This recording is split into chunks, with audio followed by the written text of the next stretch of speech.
Welcome to IAC. So ఈరోజు మనం వీడియోలో ఎస్ఎస్సి సిహెచ్ఎస్ఎల్ జనరల్ అవేర్నెస్ ఏదైతే ఉందో సో దాని క్వశ్చన్స్ ఎక్స్ప్లెనేషన్ చూద్దాం. సో ఫస్ట్ క్వశ్చన్ చూద్దాం. ఫస్ట్ క్వశ్చన్ వచ్చేటప్పటికి the Indian government enacted 1948 under the name of operation Polo. So under the name of operation Polo మీదుగా 1948లో ఏ ప్రాంతాన్ని ఇండియన్ గవర్నమెంట్ కలుపుకుంది అని అడుగుతున్నారు. సో ఆప్షన్స్ లో మనకి గ్వాలియర్ ఉంది, మైసూర్, హైదరాబాద్ అండ్ బరోడా అని ఉన్నాయి. సో జనరల్గా మనకి ఇండియాకి ఇండిపెండెన్స్ వచ్చే టైంకి మనకి ఏవైతే ప్రావిన్సెస్ అంటున్నామో కొన్ని బ్రిటిష్ సంస్థానాలు ఉన్నాయి, బ్రిటిష్ ప్రావిన్సెస్ అంటాం. అవి కాకుండా నెక్స్ట్ వచ్చేసి మనకి ఏవైతే కొన్ని నార్మల్ ప్రాంతాలు ఉన్నాయి, అటు సిక్కిం కావచ్చు, లేకపోతే కొన్ని పాకిస్తాన్ ప్రాంతాలు కావచ్చు, ఇలాంటి ప్రాంతాలు ఉన్నాయి. కొన్ని వచ్చేసి మనకి పోర్చుగీస్ వాళ్ళ యొక్క ఆధీనంలో కూడా ఉన్నాయి. సో పోర్చుగీస్ వాళ్ళ ఆధీనంలో ఉన్న ప్రాంతం ఏది అంటే మనకి so that is Goa. So Goa వచ్చేసి మనకి పోర్చుగీస్ వాళ్ళ యొక్క ఆధీనంలో ఉంది ఎప్పుడు ఇండిపెండెన్స్ వచ్చిన టైంకి. అలాగే హైదరాబాద్ వచ్చేసి ఎవరి ఆధీనంలో ఉంది అంటే మనకి నిజామ్స్ యొక్క ఆధీనంలో ఉంది. సో నిజామ్స్ యొక్క ఆధీనంలో ఉన్న హైదరాబాద్ని ఆపరేషన్ పోలో 1948 దాంతో మనం ఎనాక్ట్ చేయడం జరిగింది, ఇండియాలో కలపడం జరిగింది కాబట్టి so option C is a correct answer. అలాగే గోవా వచ్చేటప్పటికి ఆపరేషన్ విజయ్ అంటాం. ఈ ఆపరేషన్ విజయ్ని రెండు డిఫరెంట్ కేటగిరీస్లో యూజ్ చేస్తాం. కార్గిల్ యుద్ధం ఎప్పుడైతే జరిగిందో కార్గిల్ యుద్ధం టైంలో ఆపరేషన్ విజయ్ అనే వర్డ్ని కోడ్ని యూజ్ చేశారు. అలాగే గోవాని పోర్చుగీస్ నుంచి ఆక్యుపై చేసుకునే టైంలో కూడా మనం ఆపరేషన్ విజయ్ అనే దాన్ని యూజ్ చేసాం. సో గోవాలో పోలీస్ ఛార్జ్ చేసి సో గోవాని భారతదేశంలో యూనియన్ టెరిటరీగా తీసుకొని సో దాని తర్వాత స్టేట్గా మార్చడం జరిగింది. సో ఇది ఒక ఇంపార్టెంట్ థింగ్ అని చెప్పొచ్చు. అలాగే హైదరాబాద్ని డైరెక్ట్గా నిజామ్స్ నుంచి ఆపరేషన్ పోలో ద్వారా తీసుకొని ఆంధ్రప్రదేశ్లో కలిపి 1956 ఆంధ్రప్రదేశ్ అనే స్టేట్ని ఏర్పాటు చేసి దానికి క్యాపిటల్గా హైదరాబాద్ని చేయడం జరిగింది. సో ఇవి మనకున్న మెయిన్ ఇన్ఫర్మేషన్గా గుర్తుపెట్టుకోవాలి. Next one, the Bandhavgarh tiger reserve is located in the state of. So మనకి బాంధవ్గర్ టైగర్ రిజర్వ్ ఎక్కడ ఉంది అని అడుగుతున్నారు. సో ఆప్షన్స్ లో మధ్యప్రదేశ్ అండ్ ఉత్తరాఖండ్, రాజస్థాన్, ఆంధ్రప్రదేశ్ అని ఉన్నాయి. సో ఉత్తరాఖండ్ లో మనకి ఇంపార్టెంట్ టైగర్ రిజర్వ్ గా ఉన్నది ఏది అంటే Jim Corbett. So Jim Corbett tiger reserve is located in Uttarakhand and this is the oldest tiger reserve in India and the first national park in India also. Next వచ్చేసి మనకి ఆంధ్రప్రదేశ్కి వచ్చేసేటప్పటికి నాగార్జున సాగర్, శ్రీశైలం. నాగార్జున సాగర్, శ్రీశైలం. నాగార్జున సాగర్, శ్రీశైలం ఏదైతే మనకి టైగర్ రిజర్వ్ ఉందో that is located in Andhra Pradesh area. ఇక రాజస్థాన్ వచ్చేటప్పటికి important tiger రిజర్వ్గా మనం దేన్ని చెప్పొచ్చు అంటే Ranthambore. So Ranthambore national park ఇస్తే Ranthambore tiger reserve is also there. So Ranthambore tiger reserve Rajasthan, Nagarjuna Sagar, Srisailam వచ్చేసి మనకి ఆంధ్రప్రదేశ్, నెక్స్ట్ జిమ్ కార్బెట్ వచ్చేసి ఉత్తరాఖండ్లో ఉన్నాయి. ఇంకా బాంధవ్గర్ టైగర్ రిజర్వ్ వచ్చేసి మనకి ఎక్కడ ఉందంటే మధ్యప్రదేశ్. సో అఫీషియల్గా 51 tiger reserves are there in India. So ప్రస్తుతం అఫీషియల్ డేటా ప్రకారం 51 టైగర్ రిజర్వ్స్ అనేవి ఇండియాలో ఉన్నాయి. ప్రపంచం మొత్తంలో టైగర్ పాపులేషన్ లో 70% టైగర్ పాపులేషన్ అనేది ఎక్కడ ఉందంటే ఓన్లీ ఇండియాలోనే ఉందని మనం గుర్తుపెట్టుకోవాలి. సో రెండో విషయం ఏంటంటే మనకి భారతదేశంలో మనకి వైట్ బెంగాల్ టైగర్స్ అనేవి ఎక్కడ కనిపిస్తాయి అంటే సుందర్బన్స్ ప్రాంతం. సో సుందర్బన్స్ ఏరియాలో మనకి వైట్ బెంగాల్ టైగర్స్ అనేవి కనిపిస్తాయి. Next one, which festival is celebrated by Ahom people of Assam on 31st January every year? So every year కూడా మనకి 31st జనవరిన అహోం పీపుల్ ఎవరైతే ఉన్నారో అస్సాంలో వాళ్ళు ఏ ఫెస్టివల్ ని సెలబ్రేట్ చేసుకుంటారని అడుగుతున్నారు. ఒకటి వచ్చేసి లాంప్ర పూజ, ఇంకొకటి వచ్చేసి మనకి అశోకాష్టమి అండ్ ఇంకొకటి వచ్చేసి మనకి తీర్థముక్, ఇంకొకటి వచ్చేసి మీ దామ్ మీ పీహి. సో యాక్చువల్గా మనకి ఏదైతే లాంప్ర పూజ, అశోకాష్టమి అండ్ తీర్థముక్ ఉన్నాయో సో ఈ మూడు కూడా మనకి ఏ స్టేట్ కి సంబంధించినవి అంటే త్రిపుర. సో త్రిపురలో మనకి ఈ మూడు కూడా ఇంపార్టెంట్ ఫెస్టివల్స్ గా చెప్పొచ్చు, different tribal peoples జరుపుకునేవి.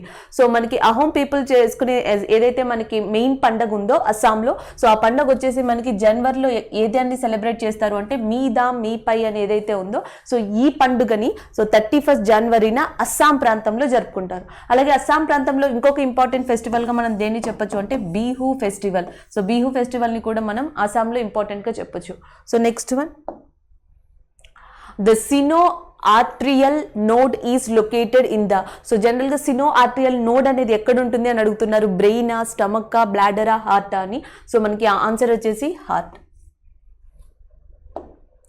Next one, who has developed the automatically programmable tools. So మనకి ఆటోమేటికల్ ప్రోగ్రామబుల్ టూల్స్ అంటున్నాం, ఏపీటీ అనే దాన్ని ఎవరు డిజైన్ చేశారో అని అడుగుతున్నారు. సో ఏపీటీని డిజైన్ చేసింది ఎవరు అంటే మనకి Douglas T Ross. So Douglas T Ross ఎవరైతే ఉన్నారో ఆటోమేటికల్లీ ప్రోగ్రామబుల్ టూల్స్ అనే దాన్ని డెవలప్ చేయడం జరిగింది. So option D is a correct answer. Next one వచ్చేసి మనకి which of the following state has one of the richest monazite deposits in India. So చాలా మందికి ఇది ఆల్రెడీ తెలుసు, భారతదేశంలో మనకి న్యూక్లియర్ మినరల్స్ అంటాం. ఆ న్యూక్లియర్ మినరల్స్ రెండు ఇంపార్టెంట్ ఉంటాయి. One is a uranium and second one is a thorium. So thorium is most probably located in south India, especially Kerala. In Kerala thorium is available in that yellow colour beach sand. ఆ yellow colour beach sand ని మనం ఏమని పిలుస్తాము అంటే monazite sand అని పిలుస్తాం. అంటే కేరళలో మనకి మోనోజైట్ శాండ్ అనేది కనిపిస్తుంది. సో అది దేనికి ప్రొడక్షన్ కి ముఖ్యం అంటే thorium production. So thorium production is mainly in which state అన్నా కేరళని. Monazite sand deposits are located in which state అన్నా, దట్ ఈస్ ఆల్సో కేరళ. అలాగే గుజరాత్ అనేది దేనికి ఫేమస్ అంటే crude oil. So crude oil కి మనకి ఫేమస్ అయింది ఏది అంటే గుజరాత్ ఏరియా. సో నెక్స్ట్ వచ్చేసి మనకి రాజస్థాన్ అని ఉంది. So Rajasthan is very famous for which thing అంటే మనకి ఒకటి కాపర్, రాగి అంటాం కదా. సో K3 మైన్స్ అంటాం. K3 mines are very famous in that Rajasthan area for copper. And the second one వచ్చేసి silver. So silver is also very famous in Rajasthan. In which mines అంటే that is a Zawar mines. So Jharkhand వచ్చేసి మనకి యురేనియంకి, కానీ ఆంధ్రప్రదేశ్ కూడా యురేనియంకి ఫేమసే. ఆంధ్రప్రదేశ్, జార్ఖండ్ ఈ రెండు ప్రదేశాలు కూడా భారతదేశంలో యురేనియం ప్రొడక్షన్కి ఫేమస్ అని చెప్పొచ్చు. ఒకటి యురేనియం, ఐరన్, కోల్. సో ఇవన్నీ కూడా మనకి జార్ఖండ్లో important productions.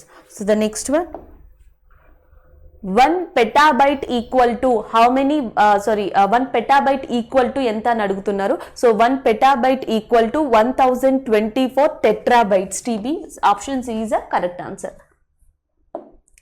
Next one, Yadagiri, Bidar and Gadag are districts in the which state. So జనరల్గా మనం బీదర్ చూస్తేనే చెప్పొచ్చు, Bidar is the one of the important part in which state అంటే కర్ణాటక కాబట్టి. So Yadagiri and Bidar and Gadag, so this 3 districts are very famous in that Karnataka. Option D is a correct answer. So the next one, inscriptions composed in praise of kings in ancient India are known as. So ఏవైతే శాసనాలు ఉంటాయో, రాజుని పొగుడుతూ రాసిన శాసనాలు ఏవైతే ఉంటాయో, so వాటిని ఏమని పిలుస్తారని అడుగుతున్నారు. ఆప్షన్స్ లో మనకి జాతకాస్ అని ఉన్నాయి. సో జాతకాస్ అనేవి ఏ రిలీజియన్ కి సంబంధించినవి అంటే బుద్ధిజం. సో బుద్ధిజంలో జరిగిన కొన్ని సంఘటనల్ని ఎలా రాశారు అంటే in the form of Jatakas. And the next one, we have a Tripitakas, and Tripitakas is also belongs to Buddhism. The Buddhism books is called as a Tripitakas. So next వచ్చేసి మనకి సూత్రాస్ అని ఉన్నాయి. అండ్ నెక్స్ట్ వచ్చేసి మనకి ప్రాశస్తీస్ అని ఉన్నాయి. సో మనకి ప్రాశస్తీస్ ఏవైతే ఉన్నాయో, Prashastis are nothing but the inscriptions composed in the praise of kings of ancient India. పూర్వకాలంలో రాజుల్ని పొగుడుతూ రాసిన శాసనాలు ఏవైతే ఉంటాయో, సో వాటిని ప్రాశస్తీస్ అని పిలుస్తారు కాబట్టి option C is a correct answer. అలాగే ఇన్స్క్రిప్షన్స్ అంటున్నాం కాబట్టి ఇక్కడ ఏం గుర్తుపెట్టుకోవాలి అంటే, ఒకటి Junagadh inscription. So Junagadh inscription అనేది మనకి ఏ స్టేట్లో ఉంది అని అడుగుతారు, that is a Gujarat area. అలాగే శాతవాహనులకి సంబంధించిన నానాఘాట్ ఇన్స్క్రిప్షన్. సో ఇది నగనిక అనే పర్సన్ వేయించారు, Naneghat inscription. So Naneghat inscription అనేది ఎక్కడుందంటే మనకి ప్రస్తుతం మహారాష్ట్ర ఏరియాలో ఉంది. అలాగే మనకి గుప్తాస్కి సంబంధించి మెహ్రౌలీ ఇన్స్క్రిప్షన్. సో మెహ్రౌలీ అనే ఇన్స్క్రిప్షన్ మనకి ఎక్కడ ఉంది అంటే న్యూఢిల్లీ, ప్రస్తుతం ఇది ఢిల్లీలో ఉంది. అలాగే నెక్స్ట్ వచ్చేసి మనకి ప్రాశస్తి ఇన్స్క్రిప్షన్. సో మనకి ప్రాశస్తి ఇన్స్క్రిప్షన్ అనేది ఎక్కడ ఉందంటే అలహాబాద్ ఏరియా, యూపీ. ప్రాశస్తి ఇన్స్క్రిప్షన్ వచ్చేసి ఉత్తరప్రదేశ్, మెహ్రౌలీ ఇన్స్క్రిప్షన్ వచ్చేసి ఢిల్లీ. నెక్స్ట్ నానాఘాట్ ఇన్స్క్రిప్షన్ వచ్చేసి మహారాష్ట్ర, శాతవాహనులకు సంబంధించింది.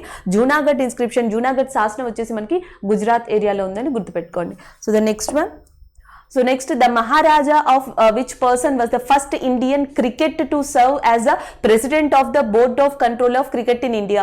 BCCI ఏదైతే ఉందో, board of cricket control in India. So దానికి మొట్టమొదటిగా ప్రెసిడెంట్ గా వ్యవహరించిన వ్యక్తి ఎవరు, ఏ ప్లేస్ కి చెందిన మహారాజు అని అడుగుతున్నారు. ఆప్షన్స్ లో రేవా, మైసూర్, బరోడా, విజయనగరం. సో విజయనగరం మహారాజా ఎవరైతే ఉన్నారో, he is the first Indian cricket to serve as a president of the board of control of cricket of India. BCCI కి ఫస్ట్ ఇండియన్ ప్రెసిడెంట్ గా వ్యవహరించింది Maharaja of Vizianagaram. Option A is a correct answer. Next one చూద్దాం. Next వచ్చేసి locomotion in takes place with the help of muscular foot. So జనరల్గా మనకి locomotion అనేది ఎక్కడ మనకి కనిపిస్తుంది అని అడుగుతున్నారు. జెల్లీ ఫిషా లేకపోతే అర్త్వామ్సా, స్నేల్సా అని అడుగుతున్నారు. ఆన్సర్ వచ్చేసి మనకి snails. Option A is the correct answer.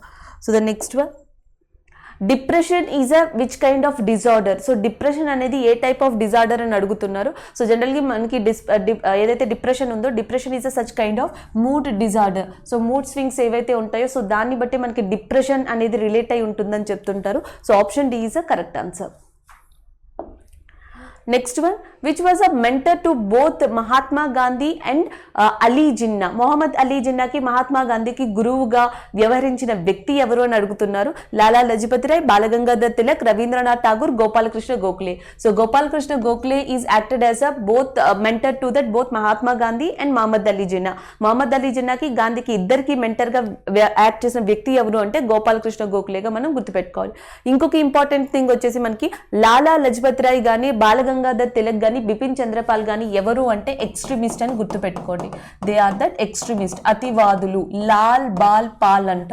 So this 3 people are extremist అని గుర్తుపెట్టుకోవాలి. అలాగే బాలగంగాధర్ తిలక్ యొక్క పత్రిక పేరు ఏది అంటే మనకి కేసరిగా గుర్తుపెట్టుకోండి. రవీంద్రనాథ్ ఠాగూర్ కి నోబెల్ బహుమతి ఎప్పుడు వచ్చింది అంటే he received Nobel prize in that 1913. సో 1913లో రావడం జరిగింది. ఎందుకంటే 1912లో actually he release that Gitanjali book. Gitanjali book ని 1912లో రాసి పబ్లిష్ చేయడం జరిగింది. 1913లో ఇందుకి నోబెల్ ప్రైజ్ రావడం జరిగింది. Next one, which of the following is an example of terrestrial natural disaster. So ఇందులో మనకి టెరిస్ట్రియల్ న్యాచురల్ డిజాస్టర్ అంటే ప్రకృతి వైపరీత్యాలు. ప్రకృతి వైపరీత్యాలు నేల మీద రావచ్చు, లేదా నేలకి సంబంధించి రావచ్చు, లేదా గాలికి సంబంధించి రావచ్చు, లేదా నీటికి సంబంధించి రావచ్చు. టెరిస్ట్రియల్ అంటే నేలకి సంబంధించిందిగా మనం అర్థం చేసుకోవాలి. సో ఇక్కడ ఫస్ట్ వచ్చేసి బ్లిజర్డ్ అని ఉంది. బ్లిజర్డ్ అంటే అర్థం చల్లగాలులు, చాలా విపరీతమైన మంచు కురవడం, విపరీతమైన స్నోఫాల్, ఇవన్నీ కూడా బ్లిజర్డ్స్ లోకి వస్తాయి. గాలి అంటున్నాం కాబట్టి ఇది టెరిస్ట్రియల్ విభాగంలోకి రాదు. సో నెక్స్ట్ వచ్చేసి థండర్ స్టార్మ్ అంటే మనకి ఏవైతే తుఫానులు అంటున్నామో వాటికి సంబంధించింది. సో ఇది నీటికి సంబంధించింది కాబట్టి ఇది కూడా టెరిస్ట్రియల్ ఏదైతే ఉందో న్యాచురల్ డిజాస్టర్ కాదు. సో నెక్స్ట్ వచ్చేసి మనకి టార్నడో అని ఉన్నాయి. టార్నడో కానీ, సైక్లోన్స్ కానీ, హరికేన్స్ కానీ ఇవన్నీ కూడా వాటర్ కి అండ్ ఎయిర్ కి సంబంధించినవి, టెరిస్ట్రియల్ కి సంబంధించినవి కాదు. సో మనకి ల్యాండ్ స్లైడ్స్ ఏదైతే ఉందో అది natural disaster of terrestrial region. So భూమికి లేదా భూమి మీద అంటే ఏమంటారు నేలకి సంబంధించి, సర్ఫేస్ కి సంబంధించి న్యాచురల్ డిజాస్టర్స్ అంటే ఒకటి మీరు ఏం గుర్తుపెట్టుకోవచ్చు అంటే ల్యాండ్ స్లైడ్ గుర్తుపెట్టుకోవచ్చు, అర్త్క్వేక్ గుర్తుపెట్టుకోవచ్చు, భూకంపాలు అంటాం కదా, భూకంపాలు, ల్యాండ్ స్లైడ్స్ అంటే మనకి కొండ చర్యలు విరిగి పడిపోవడం అంటాం. ఇలాంటివన్నీ కూడా దాంట్లోకి వస్తాయి. అదే కనుక ఎయిర్ రిలేటెడ్ అడిగితే మీరు డెఫినెట్ గా బ్లిజర్డ్స్ కానీ లేకపోతే నెక్స్ట్ వచ్చేసి టోర్నడోస్ కానీ పెట్టచ్చు. అదే కనుక వాటర్ రిలేటెడ్ అడిగితే సునామీ కానీ, ఫ్లడ్స్ కానీ ఇవన్నీ కూడా మీరు వాటర్ రిలేటెడ్ గా ఆన్సర్ చేయొచ్చు. So the next one, which traditional Indian sport whereby the athletes perform various types of gymnastic moves and holds various poses on vertical wooden pole. So vertical wooden pole vertical గా ఒక pole ని నుంచోబెట్టి దాని మీద various gymnastic poses ని పెట్టే art ఏది అని అడుగుతున్నారు. సో ఆప్షన్స్ లో మనకి యూబీ ఉంది, కలరీ పట్టు ఉంది, అండ్ నందన్ పట్టు ఉంది, అండ్ నెక్స్ట్ వన్ వచ్చేసి మనకి మాలకంబా అని ఉంది. సో మాలకంబా ఏదైతే ఉందో it is a traditional Indian sport. So ఈ మాలకంబాలు ఏం చేస్తారంటే ఒక వుడెన్ పోల్ మీద different kind of gymnastic position ని మనకి ఎగ్జిబిట్ చేయడం జరుగుతుంది. So option A is the correct answer. Next one చూద్దాం. నెక్స్ట్ వచ్చేసి the first backward class commission in India was headed by. So first backward class commission in India ఎవరు chairperson గా వ్యవహరించారని అడుగుతున్నారు. లోకమాన్య తిలక, నానాజీ దేశ్ముఖ, గోపాలకృష్ణ గోఖలేనా, లేకపోతే నెక్స్ట్ వచ్చేసి మనకి కే కాల్కరే, కాకా కాల్కరేనా అని అడుగుతున్నారు. So Kaka Kalelkar is the first person in India who headed the backward class commission of India. So option D is the correct answer. Thank you.